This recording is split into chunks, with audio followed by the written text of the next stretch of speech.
Livro Em Seus Passos, o que faria Jesus? Charles Sheldon. Capítulo 1.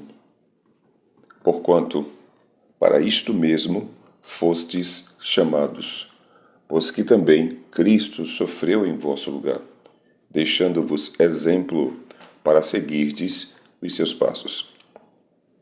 Era uma manhã de sexta-feira e o reverendo Henry Maxwell tentava concluir o sermão para o domingo cedo. Ele já havia sofrido várias interrupções e estava ficando irritado à medida que a manhã passava. Chegava a uma conclusão satisfatória para o sermão, era um processo que parecia se arrastar. Mary, disse ele à esposa enquanto subia as escadas depois da última interrupção. Se chegar mais alguém, gostaria que você dissesse que estou muito ocupado e não posso descer, a não ser que se trate de algo muito importante. Claro, Henry, mas estou dando uma saída até o jardim de infância e você vai ficar sozinho em casa.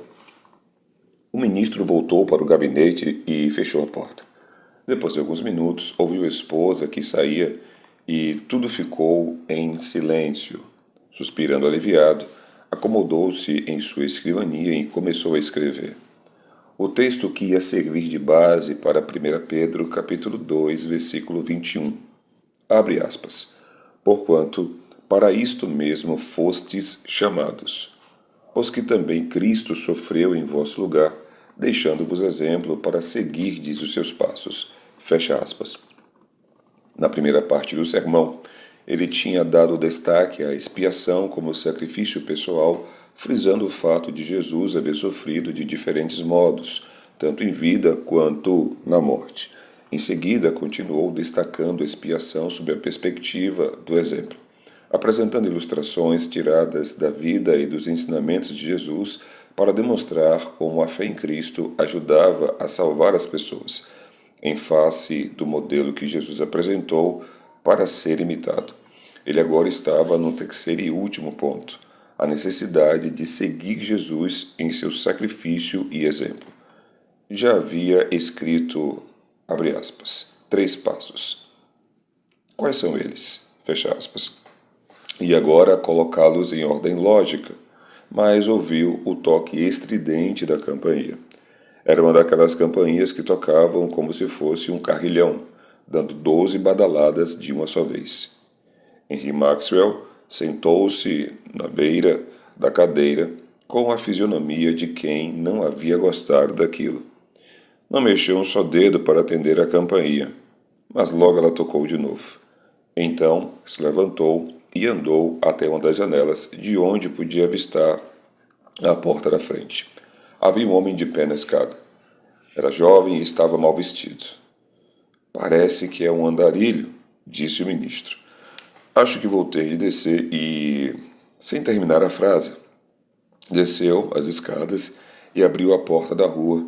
Enquanto um olhava para o outro, houve um breve momento de silêncio, mas então o jovem, de aparência miserável, disse: Senhor, estou desempregado e pensei que talvez pudesse me ajudar a conseguir alguma coisa. Não sei de nada no momento. Há muita falta de emprego, respondeu o ministro, enquanto ia fechando a porta devagar.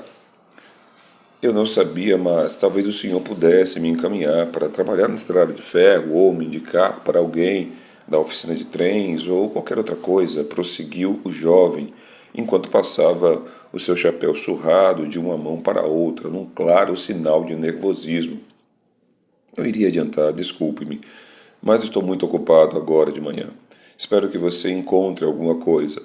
Lamento não poder lhe dar nada para fazer aqui. Crio apenas um cavalo e uma vaca e eu mesmo dou conta do trabalho. O reverendo Henry Maxwell fechou a porta e ainda pôde ouvir o rapaz que ia descer na escada. Enquanto voltava para o seu gabinete, enxergou da janela do corredor o jovem que seguia devagar pela rua, ainda segurando o chapéu com as mãos. Havia algo naquela figura abatida, sem teto e desamparada, e o ministro hesitou um momento enquanto olhava para aquilo. Então voltou para a escrivaninha e, dando um suspiro, recomeçou a escrever de onde havia parado. E não foi mais interrompido. Quando sua esposa chegou 2 horas depois, o sermão estava pronto e as folhas de papel haviam sido juntadas, organizadas e colocadas sobre a Bíblia, prontas para o culto do domingo cedo. Henry, aconteceu uma coisa estranha hoje de manhã no jardim de infância, disse a esposa enquanto os dois jantavam. Fui com a senhora Brown visitar a escola e, logo depois das brincadeiras, enquanto as crianças estavam nas mesas, a porta se abriu e entrou um moço com o chapéu sujo nas mãos. Ele sentou-se junto à porta e não abriu a boca. Ficou ali olhando para as crianças. Era evidente que se tratava de um andarilho. No começo, a senhora Rain e a secretária senhorita Kaylee ficaram um pouco assustadas, mas ele ficou ali sentado e bem quieto. Depois de alguns minutos, foi embora. Quem sabe ele estivesse cansado e quisesse descansar em algum lugar. Acho que era a mesma pessoa que passou por aqui. Você disse que parecia um andarilho? É, ele parecia um andarilho. Estava sujo, mal vestido. Eu diria que ele não tinha mais que 30 ou 33 anos. É a mesma pessoa, disse pensativo o reverendo Henry Maxwell. Você terminou o sermão, Henry? Perguntou a esposa depois de uma pausa. Terminei. Já está pronto. Foi uma semana muito cheia para mim. Os 2 sermões me deram muito trabalho. Espero que no domingo muita gente goste deles. Respondendo, ou melhor, respondeu a esposa com um sorriso. Qual o assunto da pregação na parte da manhã? O assunto é seguir Cristo. Vou analisar a expiação sob perspectivas do sacrifício e do exemplo. Em seguida, vou apresentar os passos necessários para seguir Jesus em seu sacrifício e exemplo. Tenho certeza de que é um bom sermão. Espero que não chova no domingo. Ultimamente, os domingos têm sido de chuva forte. É verdade. Já faz algum tempo que o número de pessoas é pequeno. Ninguém vai à igreja no meio de uma tempestade. O reverendo Henry Maxwell suspirou enquanto dizia isso. Estava se lembrando do trabalho cuidadoso e árduo que era preparar sermões para grandes plateias que acabavam não comparecendo, mas no domingo cedo raiou sobre a cidade de Raymond, um daqueles dias perfeitos que às vezes surge depois de longos períodos de vento, chuva e lama. O dia estava limpo, estimulante e o céu não se mostrava nem um pouco ameaçador. Todos os membros da paróquia do Sr. Maxwell estavam prontos para ir à igreja. Quando o culto começou às 11 horas, o edifício, que era grande, estava tomado por uma plateia formada por pessoas bem vestidas e de ótima aparência. Gente de prestígio da cidade de Raymond. A primeira igreja de Raymond investia pesado na programação musical e naquela manhã. O quarteto foi motivo de grande prazer para a igreja toda. O hino foi inspirador. Toda a parte musical ia ao encontro do assunto do sermão. O hino declarava, abre aspas, Jesus, tomei minha cruz, deixei tudo para te seguir, fecha aspas.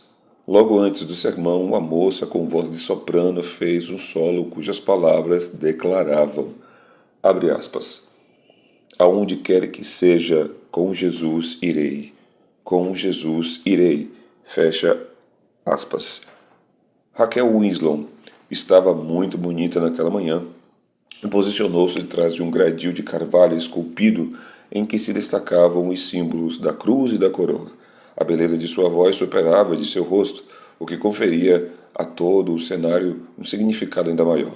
Quando ela se levantou, percebeu-se um murmurinho causado pela expectativa das pessoas.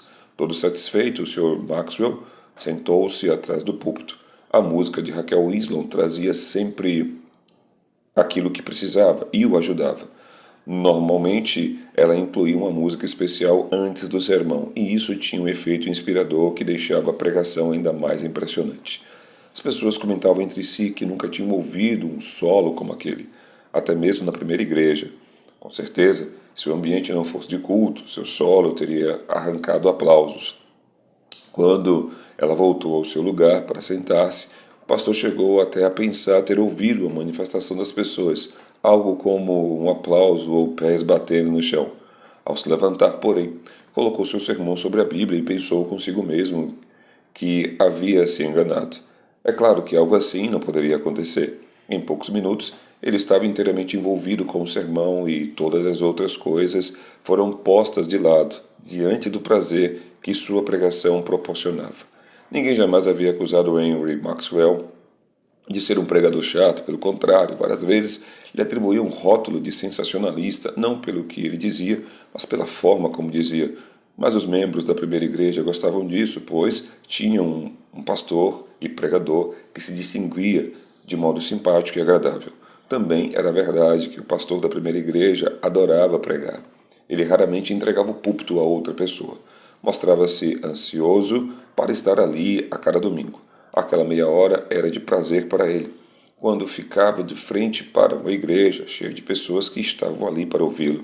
As variações no número de presentes representavam alguma dificuldade para ele.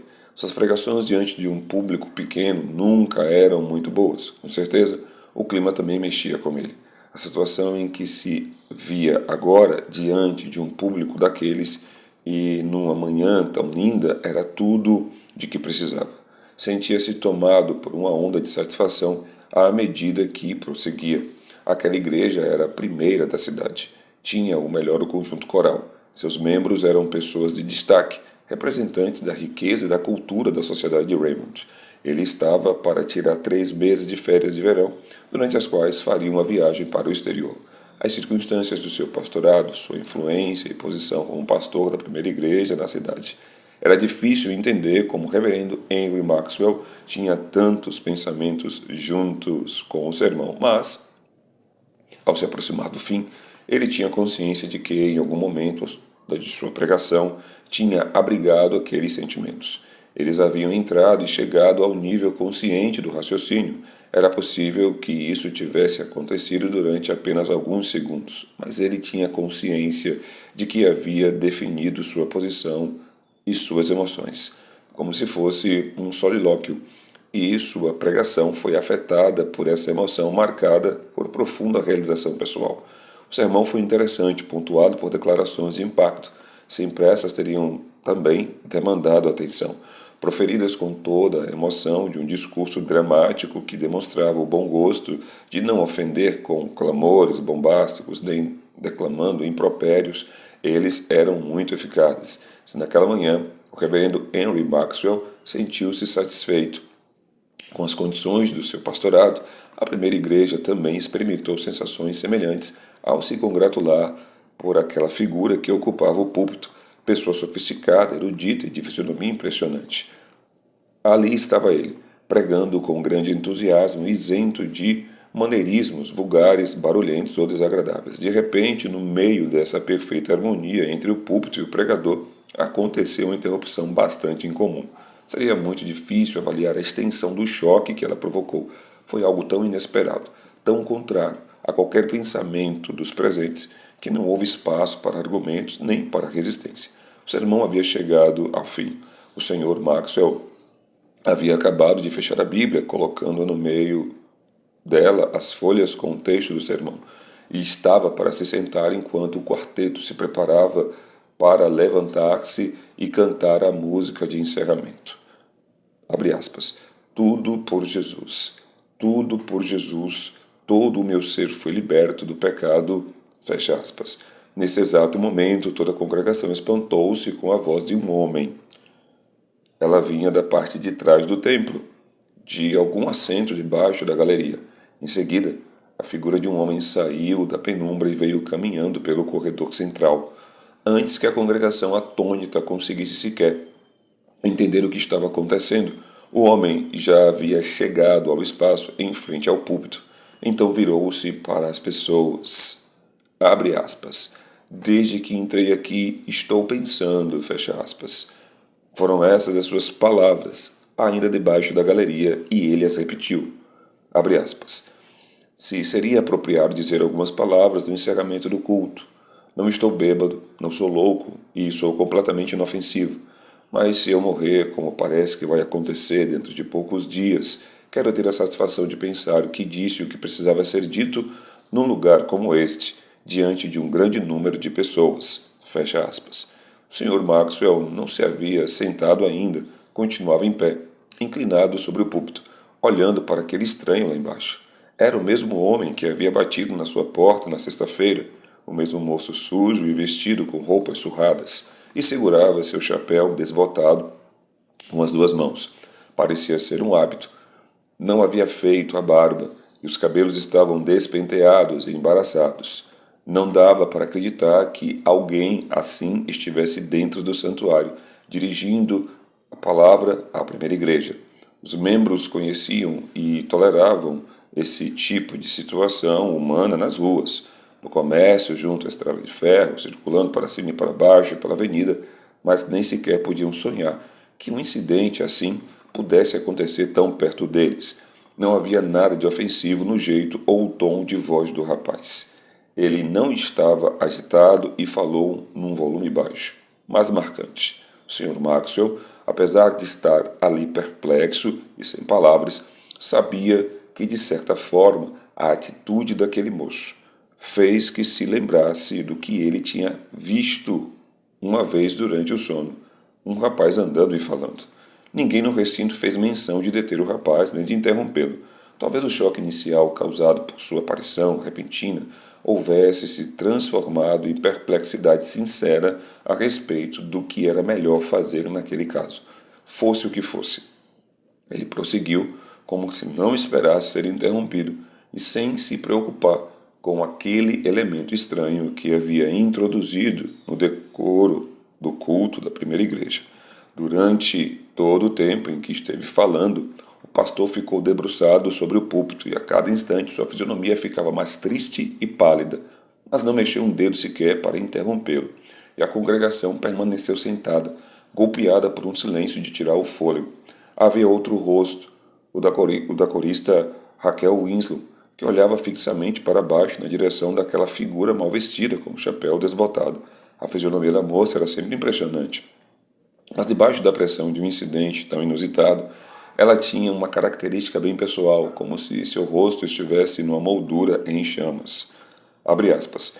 Eu não sou mendigo, como os outros, embora não conheça nenhum ensino de Jesus que torne um tipo de mendigo menos digno de salvação do que outro. Alguém conhece? Fecha aspas. A pergunta foi feita com naturalidade, como se toda a congregação fosse uma pequena classe de estudo bíblico. Então fez uma pequena pausa e tossiu como se tivesse dor, e continuou. Abre aspas. Faz 10 meses que perdi meu emprego. Sou impressor por profissão.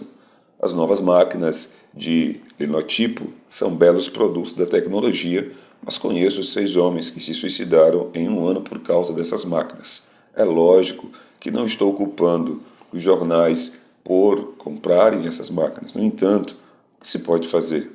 Só sei que nunca aprendi outro ofício. É tudo o que sei fazer. Perambulei por todo o país tentando achar alguma coisa. Há muita gente que se encontra nessa mesma situação. Não estou reclamando, estou só apresentando fatos. Mas, sentado ali debaixo da galeria, eu estava pensando se o que vocês chamam de seguir Jesus é a mesma coisa que Jesus tinha em mente. O que ele quis dizer quando falou, segue-me. O pastor disse, abre aspas, e nessa hora ele se virou e olhou para o púlpito. Que é necessário que o discípulo de Jesus siga seus passos e acrescentou que os passos são obediência, fé, amor e imitação. Mas eu não vi lhes dizer o que isso significa, principalmente o último passo. O que vocês cristãos querem dizer em seguir os passos de Jesus? Perambulei por toda esta cidade 3 dias tentando achar um emprego e durante esse tempo nunca recebi uma palavra de simpatia ou de conforto, com exceção do pastor de vocês que disse que lamentava por mim e esperava que eu encontrasse emprego em algum lugar. Imagino que isso se deva à exploração que vocês sofrem dos profissionais da mendicância e chega uma hora em que se perde o interesse por todos os mendigos.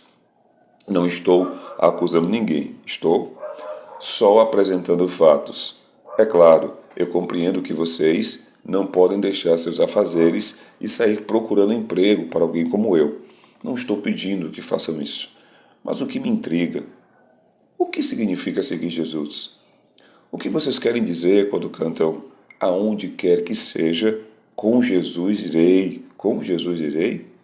Vocês estão dizendo que sofrem negando a si mesmos e tentando salvar a humanidade perdida e sofrida à semelhança do que Jesus fez?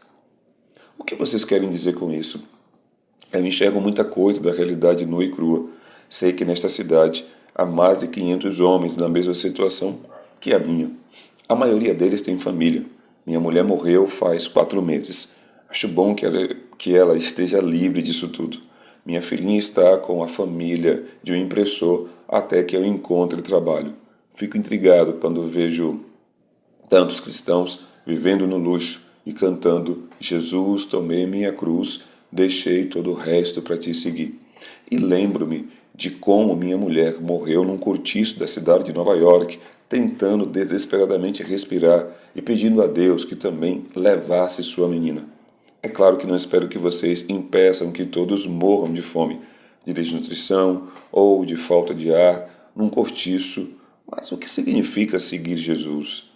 Sei que os cristãos são proprietários de um bom número de cortiços.